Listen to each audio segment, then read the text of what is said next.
ராகவா லாரன்ஸின் புதிய முயற்சி ஏழைகளின் பசியை போக்கும் கண்மணி அன்னதான விருந்து.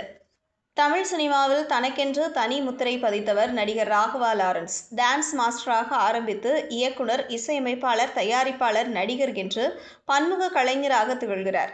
பேய் தொடர்பான கதைகளுக்கு அதிக முக்கியத்துவம் கொடுத்து எடுத்து ரசிகர்களின் ஹார்ட் பீட்டை அதிகரிக்க செய்கிறார்.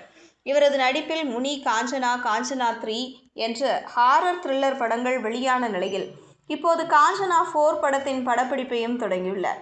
இது தொடர்பாக கடந்த சில தினங்களுக்கு முன்பு வீடியோ வெளியிட்டு அறிவித்திருந்தார். அதில் மற்றொரு செய்தியையும் வெளியிட்டிருந்தார். அதாவது, தான் முதலாக கட்டிய வீட்டை பள்ளிக்கூடமாக மாற்றும் முயற்சியில் ஈடுபட்டுள்ளார். அதில் அனைவருக்கும் கல்வி கிடைக்க வேண்டும் என்ற நோக்கத்தில் இந்த முயற்சியை தொடங்கியுள்ளதாக தெரிவித்திருந்தார்.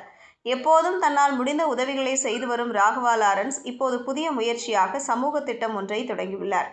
அதாவது, அவரது அம்மாவின் பெயரில் ஏழைகளின் பசியை போக்கும் வகையில் புதிய அன்னதான விருந்து என்ற சமூக திட்டத்தை தொடங்கியுள்ளார். கண்மணி என்ற அன்னதான விருந்து சமூக திட்டத்தை ஏழைகளுக்காக தொடங்கியுள்ளார்.